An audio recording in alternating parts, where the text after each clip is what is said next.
Hey yo, so last week or so I made a video about how you shouldn't have to train your ears for music to be good to you.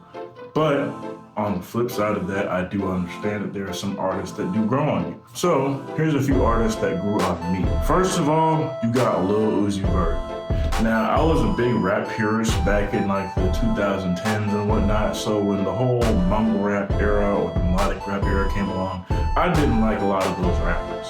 And Lil Uzi Vert was especially at the center of it. I didn't like the relaxed speech patterns and whatnot and like, you know, P's and Q's and like Money Longer and whatnot. I just thought it was not lyrically sound as a song. But whenever the year came around that he dropped Eternal Atake, and I got to hear another side of Uzi where he was actually like spitting, where I actually learned why they call him Lil Uzi. I'm not gonna lie, that changed my perspective on him. I think the biggest songs that changed my perspective on Uzi have to be Free Uzi, the first track off of Eternal Atake. I can't remember the name right now. And I'm not gonna lie, 20 minutes.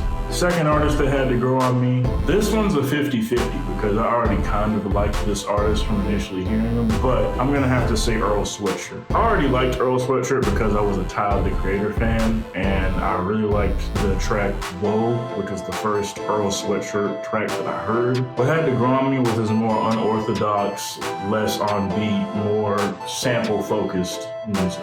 See, after Earl Sweatshirt dropped I Don't Like Shit, I Don't Go Outside, there was this long period where he was making these no drum beat, sample-based beats. And the way he'd rap over them, it almost sounded like he was offbeat in a way, but not like offbeat as in like he didn't have a rhythm. It was just the fact that he wasn't landing his rhymes on traditional spots where a rapper would land his rhymes and so on. There's an album he has called Some Rap Songs, and a lot of those songs follow this format. Now, of course, you have songs like December 21st, I believe it is, where, you know, there's a traditional Earl Sweatshirt type beat and whatnot. The songs like the ones he had with Armand Hammer or the one with Navy Blue, or I believe the first track off of Some Rap Songs. Real quick, this is the one I was thinking of, but that's besides the point. And while it didn't take as long to grow on me, it definitely had to grow on me. Now the last one, and one that was also sort of a big change for me, was Lucky. Now initially, I thought that Lucky was one of the mumble rap guys because when I first heard him, I couldn't really tell what he was saying. He has such a relaxed style of delivery and whatnot that it's sometimes hard to tell what he is saying.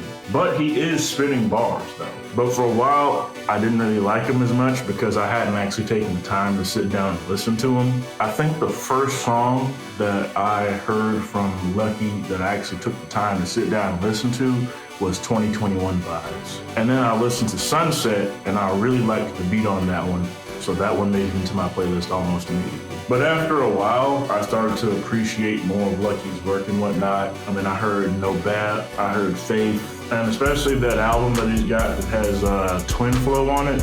Twin Flow is like my favorite Lucky song. I play that in the gym all the time. Whenever it's time to turn up on cardio, I'm turning on Twin Flow. But yeah, even though Lucky didn't take as long to grow on me when I actually took the time to sit down and listen to him, I still consider him an artist that had to grow on me because I didn't like his style at first. And then funnily enough, he collaborated with Earl Sweatshirt, which further piqued my interest in him. But yeah, I understand that some artists have to grow on you. I'd like to know what artists had to grow on you guys though. Let me know in the comments. Y'all keep vibing. Have a nice day.